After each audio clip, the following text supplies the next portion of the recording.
Hello once again. Good afternoon once again. Avnish sir. Avnish sir has been introduced already, but I have the pleasure and blessing of knowing him for about 2 years, being a member of literary societies. So, and on stage, it is for the first time that we are going to have a formal talk on stage. Otherwise, there are a lot of informal discussions from which there's a lot to learn and a lot to laugh. Avnish sir, first of all, how do you feel being here in a literary festival in a school in Pathankot, Delhi Public School Literary Festival? It's not really that we see around every day. Yeah, respected principal, members of the faculty, dear students, and very, very discerning parents, ladies and gentlemen, it's an immense pleasure for me to be amidst such young minds. You know, such events ignite a spark of intellectual and literary awareness amongst young minds who are the future of our nation. And I'm absolutely delighted to be here for the 4th Literary Festival of DPS Pathankot. Mubarak, thank you. Amazing, sir. So, sir, there are two aspects of life. One, army. Second is literature as an author. So we are going to discuss both.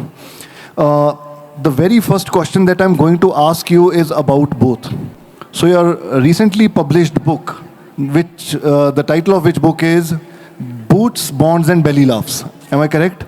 You're right. So I was talking to Avnish sir and I said, generally I never carry notes with me. I just know what I want to ask. But the only thing for which I might have to refer to notes today is the title of your book because I'm not able to remember it. But somehow I have been able to do it successfully. The title of the book is Boots, Bonds and Belly Laughs. Right, sir? That's yes. Right. The very first sentence in the acknowledgement section, it says this book is dedicated to army, the organization which makes men out of boys. Now, sir, of course, you have expressed a lot of emotions in this one sentence, but then behind this sentence and behind that tenure of more than 3 decades in army, there are a lot of emotions suppressed as well, which you can't really probably talk about, considering yourself as a brave soldier, and you can't really talk about every emotion. But this sentence says it all. Transformation from being a man, from being a boy to a man. Please take us through that journey, sir. You see, this book and otherwise also, my endeavor is to connect the civilian society to the lesser known Indian military. A soldier, by soldier, it's the complete gamut from a sepoy to a general, is generally perceived as a stern, stoic, a fellow with a tight upper lip. You know, he's got big mustaches, he's gun-toting, this, that and the other. But actually, this is just one part of his personality. He otherwise is a simple son of the soil. He comes from all over the country, from every nook and corner, length and breadth of our great nation. And he carries with him the regional culture. For example, you see, there are only 22 recognized languages in our country, but actually there are 398. You know, it depends from dialect, from place to place. In Pathankot, people speak different kind of Dogri. In Mandi or Hamirpur, there is a slight difference again. And in Punjab, of course, but otherwise, the languages remain 22. 398 are unofficially the number, and the 399th is the military lingo. It is absolutely different, and it is a combination of our boys, our officers who come from every nook and corner of the country. I said the book is dedicated because I love the Indian Army. Though I didn't get to serve much, I retired at the age of 47. I donned the uniform at 19, but that was for some reasons. But I am very firm in my belief that this is one organization which makes men out of boys, singletons to dedicated husbands and family men, and individuals to die-hard team men. It's an organization which is very unique. And, this is the only organization in the world where a soldier is ready to lay down his life on the orders of the superior. It doesn't happen in any other profession. It is unstinted loyalty to the uniform, to the nation. So that's why I said it's unique. Thank you so much for that answer, sir. And just like I said, a lot of emotions expressed, but beyond that, behind that, there are a lot of emotions suppressed as well. Sir, going ahead, again, my question is still going to be related to army. Now there are youngsters sitting in front of us. There would be curiosity in them as well. Now, being in this age, probably they would not be clear about their future goals. So it would not be very clear when you were a youngster whether you want to go into army or not. So when was probably the first time, or take us through that phase when you actually decided to go and join army? And take us through probably those days or weeks or months when you appeared for exams or you told your family. So that tenure when you were not into army and you started knowing, building interest about army, and you joined army. It's a long way back, actually. The first time I got enchanted with the forces was in 1965. I was 6 years old, and we were staying in Ludhiana. My father was a professor in the Punjab Agriculture University. And that's the time when everything got mobilized. And very close to our house in Model Town on the National Highway, we used to see tanks being taken on tank transporters. They were moving ahead to the borders because the war had been declared. And in our house, the trenches were dug. And every time there was a siren which was very close to our house, we'll run up and get into a trench. And then again there was a siren, and then we would come out and get into our rooms. So that was my first taste of the excitement that actually kind of took birth in me. My father was not very keen for me to join the army. I am the only son, and there are those funny emotions in the families that, egos, it's a risky profession, this, that, and the other. So when I appeared for my ND exam, my father didn't know about it. And I passed. And when I told him I have cleared my exam, it was not me, it was my uncle who said, your name has come in the successful candidates. And he said, who told you to appear? Why didn't you tell me? I said, you were very busy, it slipped out of my mind. So it was quite indigestible. So long and short is that I was not allowed to go and join the National Defence Academy. But that spark was there, and in the college, there was a friend of mine, he was an army officer's son.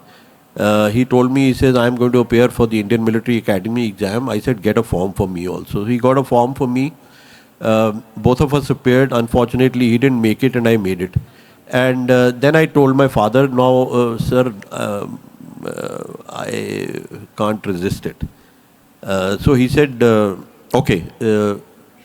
I said, don't worry, I'll go for my SSB exam. I've got a call. He says, you will not go like this. You will prepare yourself and go.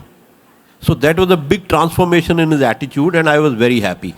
So I went to the SSB and I got selected, and that's how I became a gentleman cadet at the Indian Military Academy. That was way back in 1979, in the June of 1979. Amazing, sir. So the students can probably, they can prepare themselves. So there would be a lot of times when you have to prepare your parents for supporting you in your dreams. That was not actually the initial decision, but eventually parents supported, and we have a veteran with us today. So be prepared for it. Sir, there was something that you told me while traveling together yesterday, that very interesting moment when you prepared yourself to go and join the Indian Military Academy, Dehradun.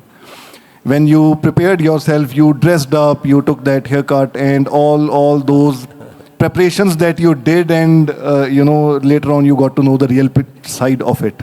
So you are known for your wit and humor. Now please share with everyone that initial phase when you cleared the exam and you prepared yourself to join the Indian Military Academy. Mubarak, you are very incisive. Next time I'm going to travel with you, I'll keep quiet. You see, army is a way of life. It's a very funny organization. Funny in the sense that, you can't imagine in the CV street, neither could I imagine because I was the first one from my family to join the armed forces. So it was the month of June, beginning of June of 1979. And my parents left me at Ambala railway station to catch a train to Dehradun. And we were on a high, you see, we got selected and then suddenly thought, we become officers. So the moment I landed up at the railway station at Dehradun, I was in for a rude shock. Because probably the Indian Military Academy ensured that there were no porters on the railway station, and I was carrying a big steel box and a bedroll as per the orders of the Military Academy. And I was waiting, got down from the train, and I was waiting for somebody, that was the last station for the train, to come up, take my luggage, put it in a vehicle, and there is a jeep which is waiting for me. Well, that was not so. Suddenly I saw a mustache Havaldar coming to me. He said, GC क्या खड़ा देख रहा है? अपना सामान उठाओ, truck में डालो. So that was a thing. Later I realized it's part of training. Till the time you are there, you are not there. So I dragged my box and I took my bedding. That was one downturn in my impression that I am an officer. There is still time to go. And we were dumped in the truck, and along with the luggage we were dumped in the truck. There was no jeep, there was nothing, shorter vehicle. And there were 2-3 more people who had come from there. They were waiting for 5-6 hours because their train arrived from Delhi, and they were told to wait because we will all go together to the Indian Military Academy in Dehradun. So the first stop was at the barber shop in the Military Academy, and we tried to reason out with the Havaldar that we've had a haircut. I'd taken a very good haircut at the Prime Hair Saloon in Chandigarh at that time. So I was taken there, and they gave me a crew cut. I couldn't recognize myself also. So that was my first impression that it's going to be a tough time for you. And then the second one was even more harrowing. They say in the army, if one guy commits a mistake, the complete team gets punished. And if one guy does a good thing, the complete team gets complimented. And there was this fellow with us from Tirunelveli in Tamil Nadu. He is my batchmate, Anil C. Simon. And these guys haven't seen winters. In Tamil Nadu, there are no winters.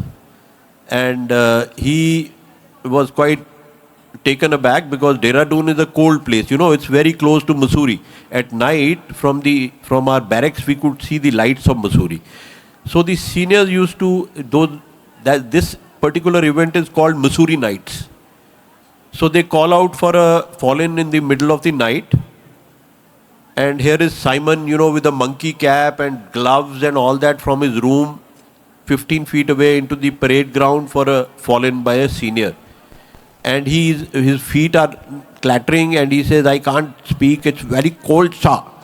And they said, okay, take off this thing, get dressed in a PT dress. PT dress is a vest and a short. Go and take a bath.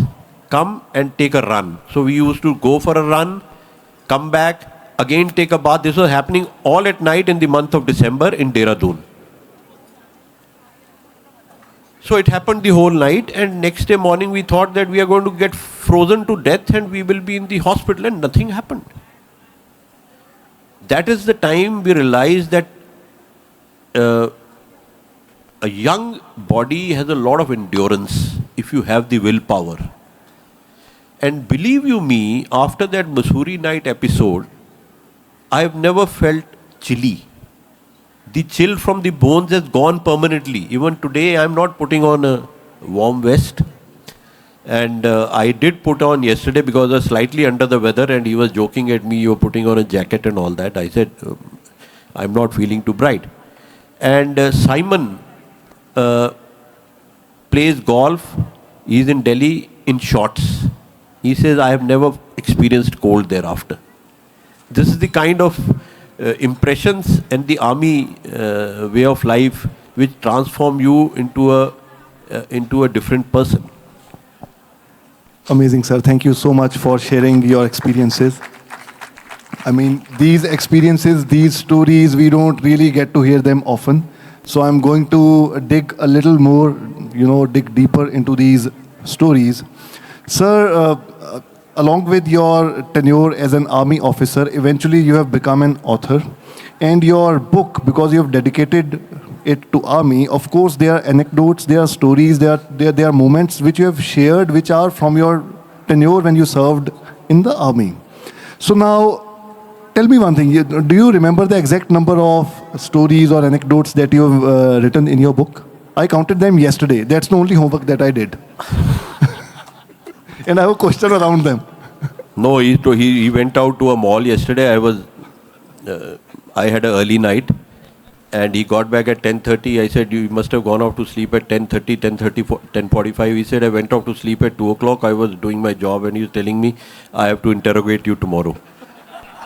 And so I'm sure you've gone through it. And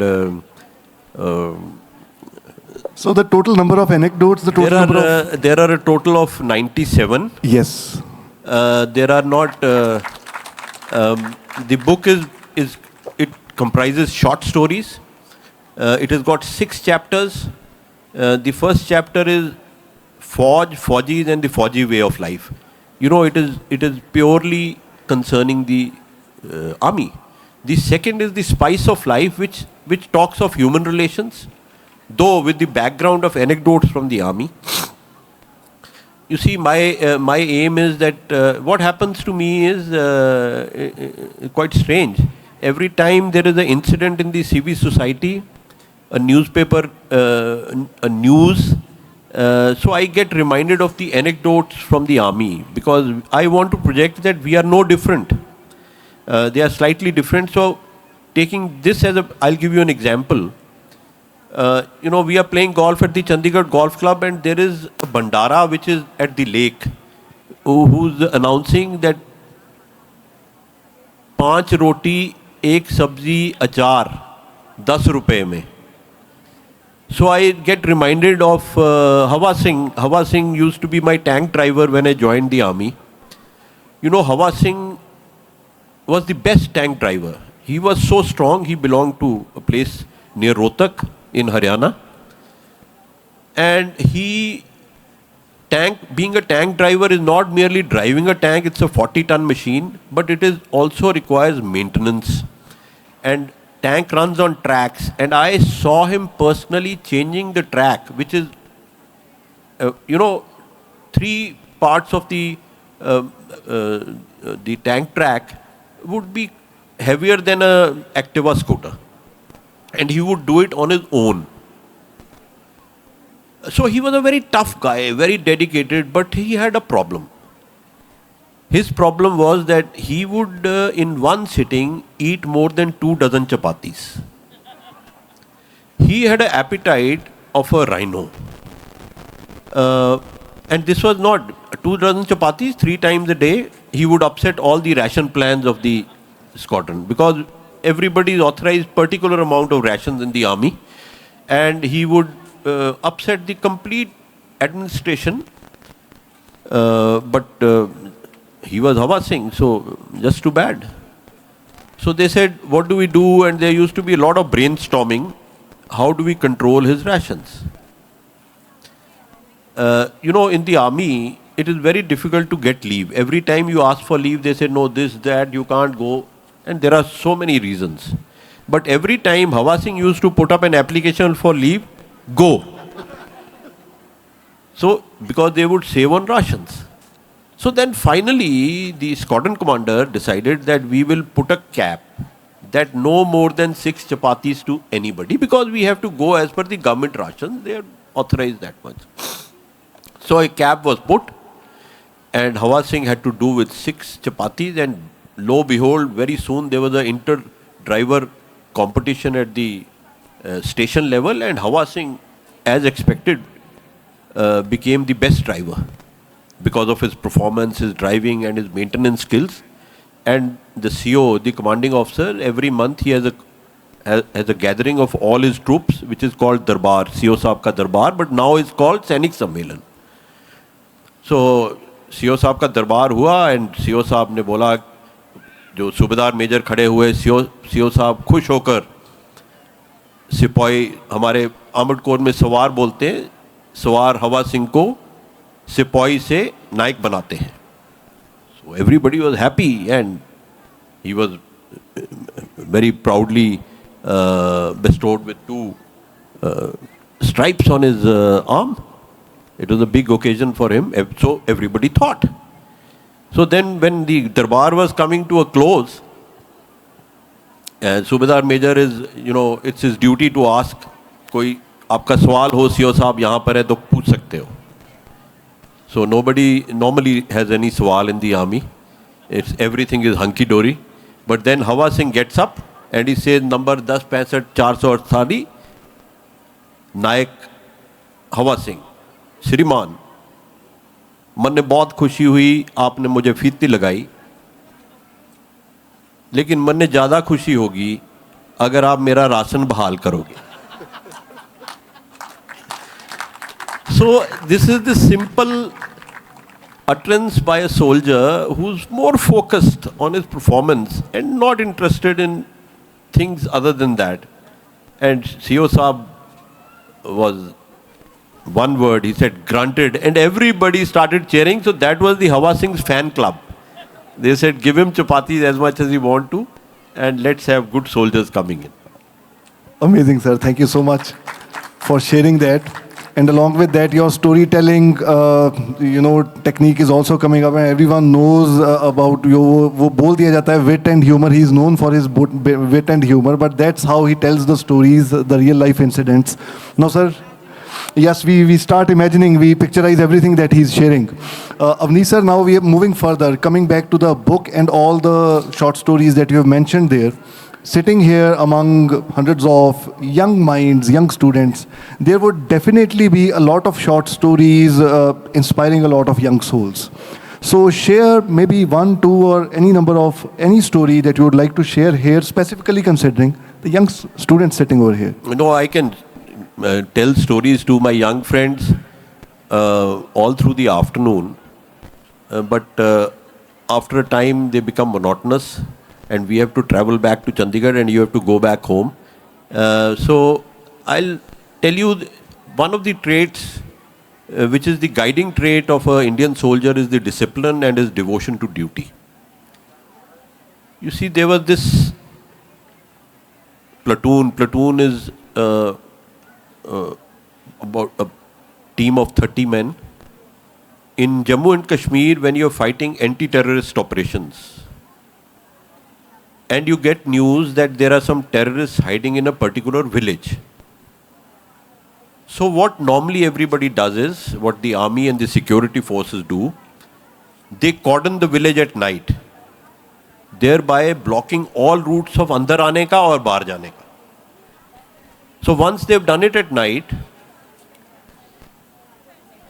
in the morning, during daytime, they carry out searches from house to house, prepared to get hold of these terrorists. In those times, I'm talking of early 90s, there was a order in J&K that nobody will operate singularly. Everybody will operate in a buddy system. That means I cannot even move from here to the principal's office single. I have to carry my buddy with me, and there are buddies who are designated buddies. So this Major Saab, after having cordoned the thing, I won't name that Major Saab. It could be me or it could be anybody else. So he has to go for his morning ritual, Lota parade. He has to ease himself. And he gets up and he takes a bottle with him and he's about to go when his buddy also gets up. So he tells his buddy, no, you relax. He said, नहीं नहीं साहब, मैंने तो ये हुक्म है, तुम बैठो यहीं पे रहो. And so Major साहब ने बोल दिया, बैठ गया वो. So he goes outside people's view and next to the bush, and he's unbuttoned himself, and with his pants down, he gets down to his job, and suddenly from behind the bush, a terrorist crops up with the AK-47 in his hand.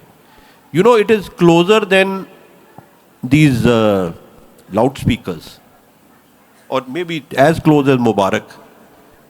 And now that Major Saab can't do anything because he's got his pants down. He has no weapon. And here he's looking at the AK-47. That split second is, you know, gets memories of him ki abhi to main gaya, there is my family and here you are and what the hell. And suddenly he sees that terrorist being hit in his chest and falling down. Now Major साहब ने बोल दिया था हमने बडी को नहीं जाना, लेकिन that buddy did not listen. उस समय तो बैठ गया वो, but the moment he went, Major साहब तो पीछे पीछे वो, he was there, and it was because of his buddy, his discipline and his devotion to duty, that he got saved, and there was a catastrophe. There would have been such an embarrassment.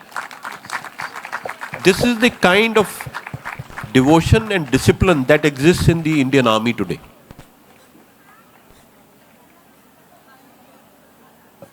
Amazing, sir. And of course, just like sir said, I can go on and on till this afternoon and maybe till evening. But if all the stories are shared here, who will read the book? So we should read the book as well. There are 97. Okay, sir. My question was left in between. There are 97 short stories. Why not 100? Generally, when we reach that mark, we always have that in our heart and mind कि 97 हो गया, अब 100 कर ही दें इसको, you know, century. The publisher actually first told me it's very difficult to find a publisher these days. You know, they are even more difficult to please than your wife. So he said, ki, sir, what we'll do is we'll have 2-3 volumes of your book. We'll start off with 50 stories and then another 50 in the next volume and thereafter. So when I started sifting through my articles and my writings which I had written, I realized it's very difficult to contain myself at 50. And I zeroed in with a lot of persuasion to the publisher, who happens to be a good friend of mine, a good friend of Mubarak also. I tried to convince him that I'll have about 75. He says, sir, so I said, please accommodate with me. Then finally, when I sent it to him, I sent him 101. And like a good publisher, he deleted 4 of them. And that is how it has come to 97. Sir, without your knowledge and permission, he deleted 4 of them? No, he did ask me. He says, sir, mera shagun hai. Since I told you, you see, when I spoke with my publisher, he was at the Golden Temple. So I believe it is the Vaheguru's wish that my book has come into play. And so I said, Deep Chandpuri, who is the publisher, is the son of Brigadier Kuldeep Singh Chandpuri, Mahavir Chakra, on which Border movie was made. And he himself is a half soldier and a great guy. So we work in unison. Amazing. Thank you so much, sir. There was one more question which I really wanted to ask, sir, and that is again related to your, not really again related to your book, but related to your life. Now, sir, at the end of this discussion, I can't conclude without talking about ma'am, your wife. You have written about her in the acknowledgement section. Of course, you can't write a book without mentioning ma'am. And there would be some stories related to her as well in the book. Am I right, sir? I think Mubarak, tu to single hai. So you will not understand the intensity of ignoring your wife. बड़ा मुश्किल होता है. I feel, in fact, most of my friends say that she is the real inspiration behind your writings. And she gets very happy when she hears that. The fact is that when I write something, she doesn't know till the time it has appeared in the newspaper. So I don't tell her, and suddenly she is going through the newspaper in the intellectual hour that we have in the morning, and she opens the Hindustan Times and there is a column. तुमने बताया नहीं मुझे. I said मैंने बताने की कोशिश की है, आपको मेरा ख्याल याद नहीं रहा. But I have tried. She has been a perfect army wife, and I'm very proud and very fortunate that I have a life partner who's very supportive in all my endeavors. I left the army. Thank you. I left the army very early because of certain pressing engagements at home, and she was not happy because she had a wonderful time and she thought that this kind of life would continue. Otherwise, she's from a non-Fauji background like me, and she's a gold medalist in her MPhil. She hasn't worked though. She's been a topper from Shimla. She's quite an intellectual in her own right, but she's very absent-minded. So once we go to the market, suddenly, and what turns her on, she's a pure Shimlaite. She's from Himachal. And she loves that weather, and she's not very happy coming from down the hills, not even at Chandigarh. But the only thing which turns her on, if it starts raining, then she gets transformed. Suddenly the mind starts working, and we go out for a drive and say, "Ye post office kaise aa gaya yahan pe?" That post office exists for the last 50 years. But till the time it has rained, she has not noticed that. She goes to the market, buys for something. I have a black color car. She comes down, the first black color car she sees, she gets into it. And chalo chale, and then I am looking at her coming out of the shop, and she's sitting in a different black color. So I go there and I said, "Excuse me, ma'am, your husband is here." And she said, "Oh, I'm so sorry, that guy is about to take a reverse gear and carry on." So, and she has not driven ever because she's a Shimlaite, and so this short story is her driving skills. She has never driven even a bicycle. But then in the army we have a culture that we don't use government transport unless there is a duty. Unlike, what happens in the other departments. And she said, buy me a car and make me learn driving. But she has never driven ever. So I employ a driver. She's not happy with him. Second driver, third driver, we go to Wellington for a course. I employ a very trained driver, where that driver has churned out all kinds of lady drivers who are actually taking part in car rallies. But here is my wife. He's the fifth one, and after the fifth one, I take her for a round in my new Maruti car at that time in 1993, and she bangs it against the wall.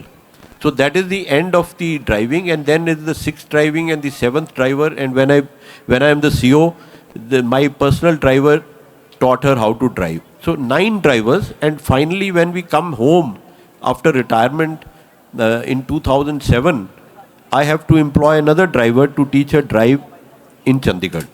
But I never give up. So finally she learns driving, and one night after an evening of Tombola at the local army club, where I have had a couple of hard beverages, which is not for you kids. Listen it from one ear and take it from the other out. And there is a Naka there for drunken driving. And he stops us. He stops us, looks at us, 2 minutes, and we are through. Why? Because my wife is driving, and she's a teetotaler. That's how I realized I'm such a visionary, that I taught her driving at least, otherwise I would be behind bars or my car would be impounded. So it's the labor of my persistence, and of course her persistence. That's some sheer dedication, sir. Yeah. Never give up. Yes. Never give up, ma'am. An important Bobby sir lesson. was my boss. General Garewal, who came yesterday, is another wonderful guy. Yeah. Sir, before we conclude and open the session for the questions from the students, one last advice or inspirational story or something for the young minds who are listening to us right now.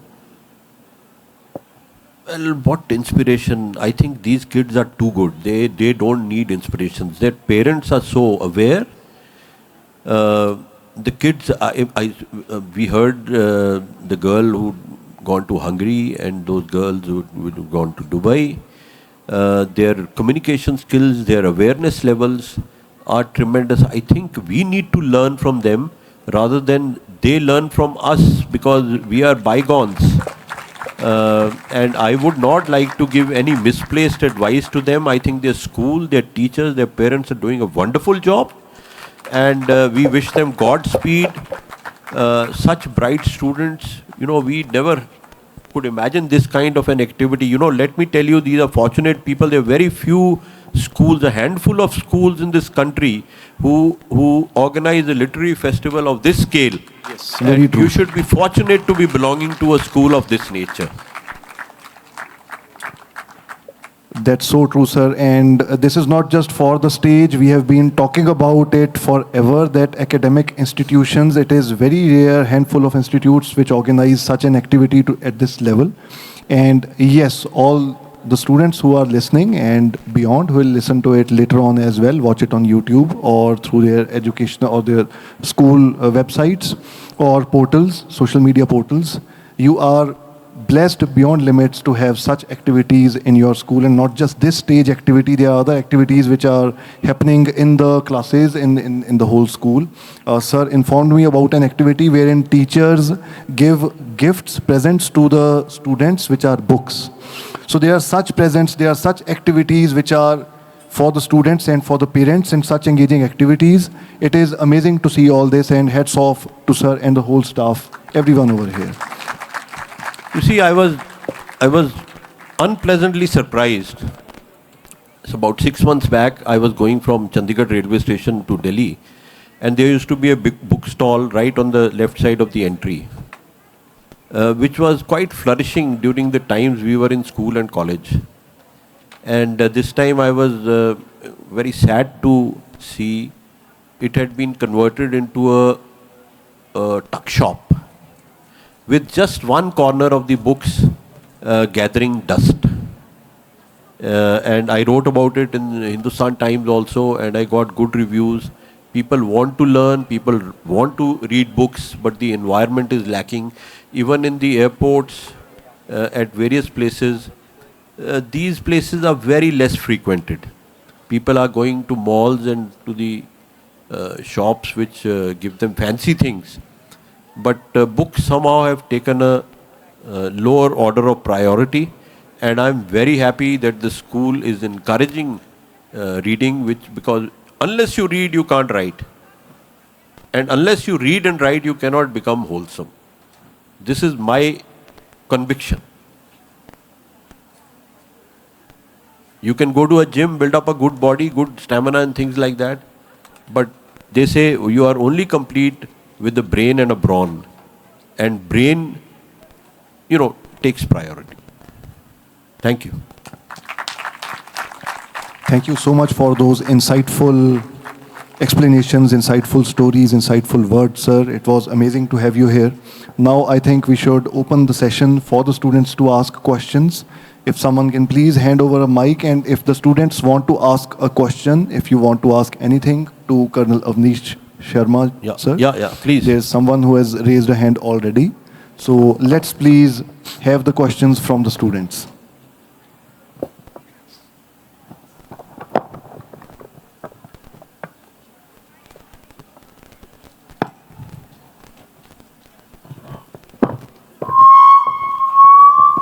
Sir, as you have cleared the SSB, one of the toughest interviews in the world, so what are the qualities that you think a person should acquire as a gentleman? The first and the foremost thing is a positive state of mind. Because if your mind is positive, you're thinking positive, your actions will also try and collaborate with that positivity. Whether you are reading, studying, running, doing exercise, whatever you're doing, do it with a positive state of mind. Right? In your case, Which class are you in? So ninth. Ninth. Okay. This is you are in the stage of a takeoff of a like a aircraft, because hereafter you will select your stream of studies. You will be inclined to what profession you are taking, because your inclination to take up professions keeps on changing. The moment you are class 3, 4, you see aircraft, you say मैंने pilot बनना है, कुछ को देखते हैं doctor बनना है. So now is the time for you when things get. So you need to prioritize your thinking. Do you want to, whatever you want to do, prioritize. This is my priority number 1, this is my priority number 2, this is my priority number 3. Because this takeoff stage is the most critical stage in any student's, any youngster's life. Okay? Thank you, sir. Ma'am, there is a girl who has raised her hand and then a boy. Bilkul last mein se. We have seen you. We have seen you. Please come forward. Yes, please come forward. I'm glad everybody is attentive. Thank you, sir, for this wonderful interview. I wanted to ask you that in our lives as teenagers and also youngsters, we have these phases of failures. So how do we keep up with this positive thinking even when we're on the brink of failure? That's a very good question, actually, Beta. Thank you, sir. Setbacks, I'm sure Bobby sir spoke with you yesterday. He was telling me he's speaking to you on setbacks and resurgence, get up after the fall and things like that. I'm sure he would have given you enough exposure on this. But you see, to my mind, it's a very tough thing to do. And it is even tougher when you think on your own, when you feel that you're isolated, when you feel nobody's with you. So the best way to do is to remain connected with your family, remain connected with your friends, because they give you a lot of moral support during times of adversity. And of course, your mental strength, your teachers, your co-students, the environment that exists there. If you are alive to it, I am sure these are very, very minor setbacks. You will get back to the path of success. Thank you so much, sir.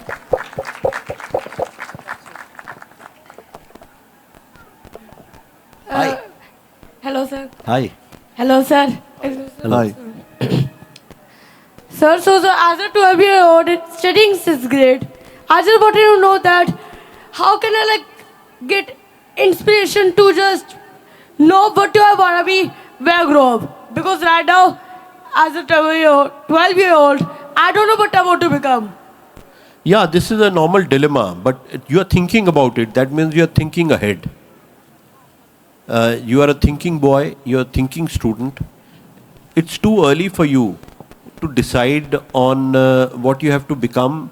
There are various schools of thought on this, beta. Some say that you should listen to your heart. You should do things that you enjoy doing. Then another school of thought is your parents are your best guides. They know you, they will put you in the right profession. I think it is a combination of both. It is the guidance plus your interest in a particular thing.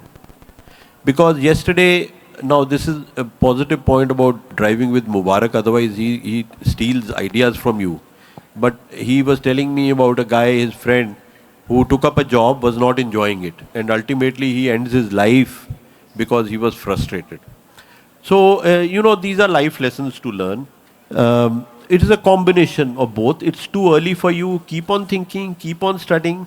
The moment you are in the takeoff stage is 9th, 10th, 11th. That's the time you should focus on, this is my priority of taking up a job or a profession. What profession should I go in? Okay? Thank you, sir, very much. Thank you. Students are lining up, sir. Good afternoon, sir. Good afternoon. Sir, Sir, how we can achieve success from many distractions? Yeah, I agree with you. There were no distractions when we were students, and I am so impressed that student, despite numerous distractions today, you have distractions of digital world, the social media, the friends, fast pace of life, competition, this, that, and you name it. There are more than hundreds of them. And firstly, I salute all the children because they are managing the stress.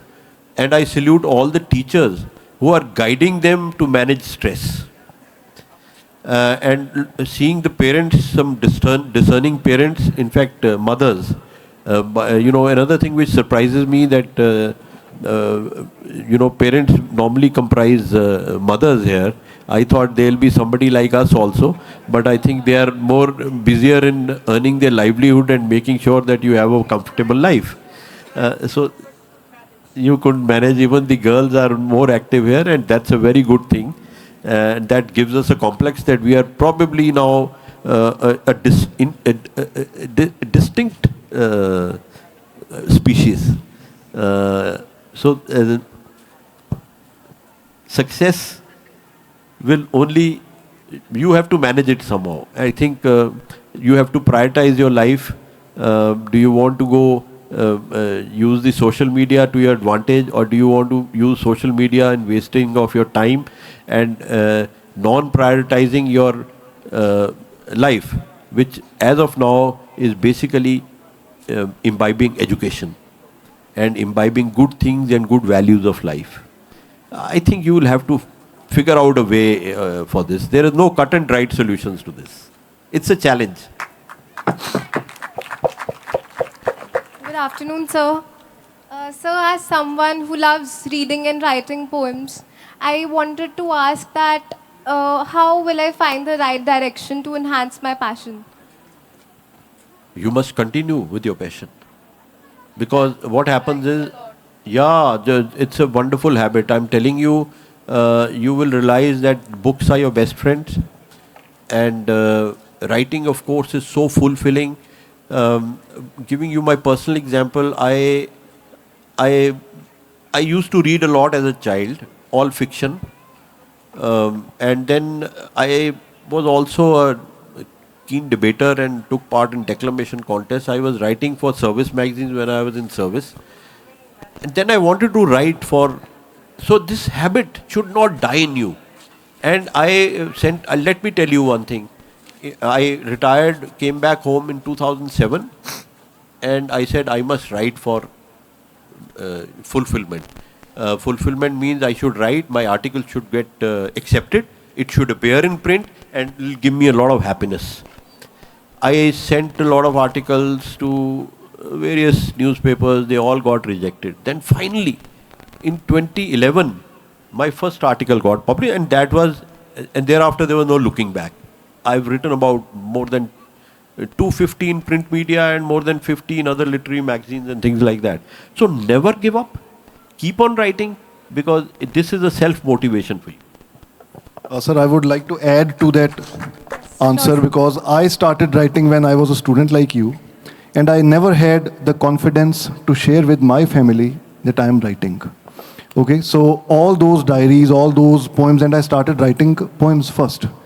Only after completing my graduation, when I was prepared to take up freelance content writing as a profession, at that time I told my family that yes, I'm writing when I was in 4th class. So had I informed them earlier, I would have gotten better guidance, and I would have become a writer far earlier than I have become now. So it's an achievement in itself that you appreciate, you accept that yes, you are writing a lot, and you want to improve. You have many seniors and many experts around you. Because you have accepted it and you want to grow in it, you will definitely grow by taking the guidance of everyone. Thank you.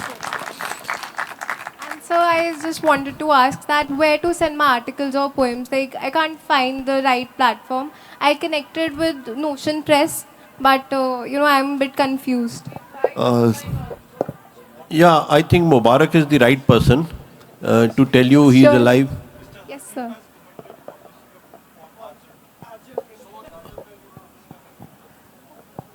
So what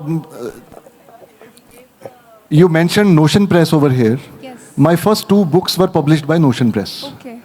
And I am not really a hard fan of Notion Press or any self-publishing platform. You know, self-publishing platforms are those platforms who take money from you for the services that you are giving to you. You know, so accordingly, self-publishing platforms, I would not recommend anyone over here to go for self-publishing platforms right now. Sir has very well mentioned Mr. Hardeep Singh Chandpuri. Now, I have already worked on a book for the students. The book was titled World of Words, and it was for a college near Mohali. There were 47 articles in that book, and the students of different departments, so commerce, fashion, engineering, MBA, you know, you name it. There were agriculture articles as well. So different students from different streams were told to give an article. Eventually, they were compiled, and an anthology was published in which that book included 47 articles of 47 students. And that book, I was the editor-in-chief, and it was published by a traditional publisher from Chandigarh, which is a UGC net approved publisher.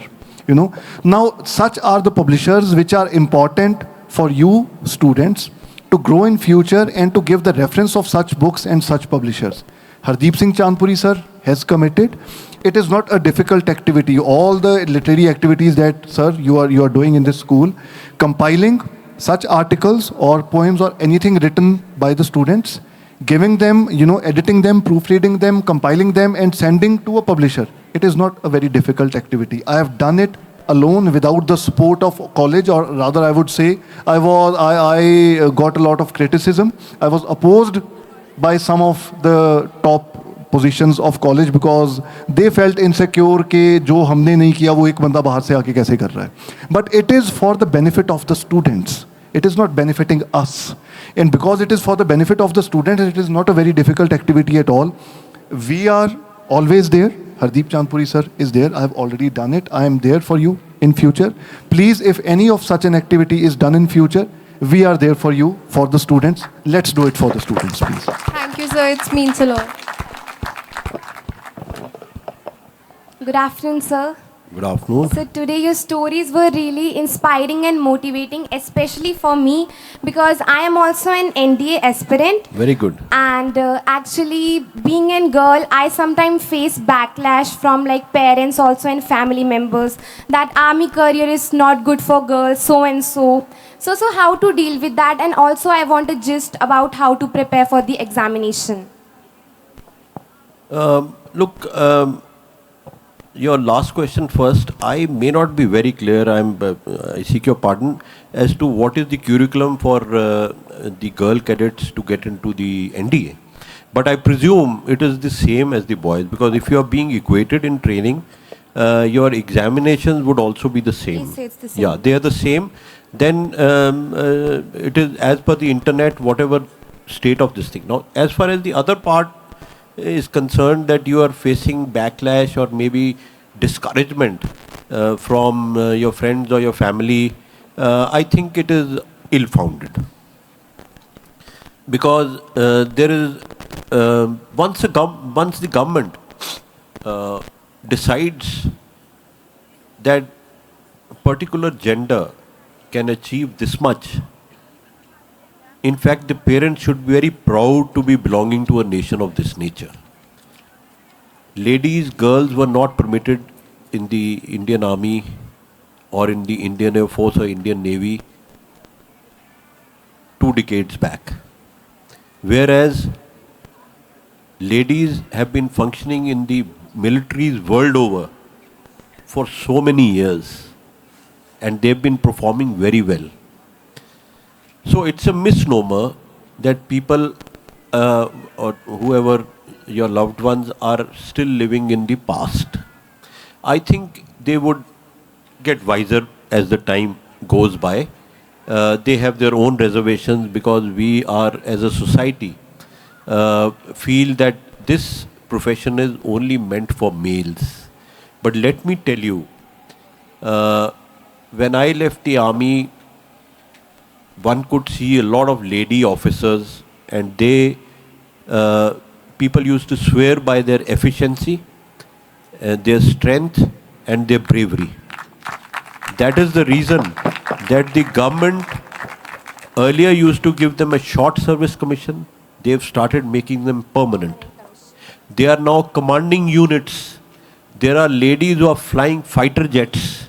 There are ladies who are into submarines in the Indian Navy. Being a submariner is the toughest of the jobs.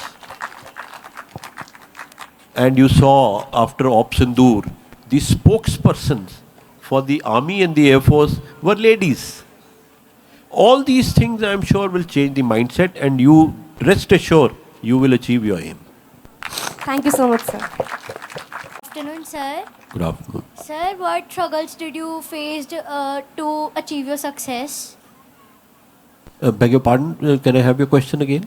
Sir, what struggles did you face to achieve your success? You see, struggles are numerous. Every step there is a struggle. I think it's a positive set of mind and the support of your family and your friends, which gets you over, because there is no cakewalk in any job. Even if you ask Mukesh Ambani's son, who is the richest guy in the country, he would have his own struggles. You have to somehow devise ways and means, and I think it's the positive mindset and the support of your family and friends which sails you through all the struggles. But struggle to hoengi. There is a struggle, yeah. Thank you, sir. Okay. Good afternoon, sir. I just want to ask a question to both of you. What is the secret behind your this much of success? I am over the hill now. I am 66, so I am quite happy playing golf and writing articles and speaking to young children. Here is a fellow who still has to get married and face the biggest struggle of his life. You ask him, I think he'll answer you correctly. Not successful in that case, sir, for the time being. But yes, perseverance, dedication, just be dedicated, whatever you are doing, stay away from the distractions. There would be distractions. Sir said there were no distractions when we were young. I am still young, sir. Sir, so I'm staying far away from distractions. I have very less screen time, but when we were children, we had our own distractions, but they were very progressive distractions. We went out to play. We always had that. I'm a national swimmer and a national basketball player. In the morning before going to school, I used to go play one game, either basketball or swimming. Then I used to go to the school. After coming back from the school, I used to rest or do the homework, and in the evening, the second game. And then at night, I would work again. I would do the homework. I would compromise on my sleep. Till date, a lot of people ask me, how do you manage so much? You still see my WhatsApp or social media status, it would be at 3 a.m., 4 a.m.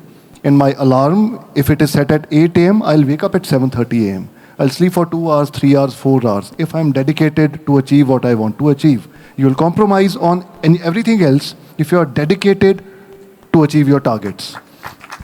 You have the support of your teachers, your family. Just keep yourself, close to reality.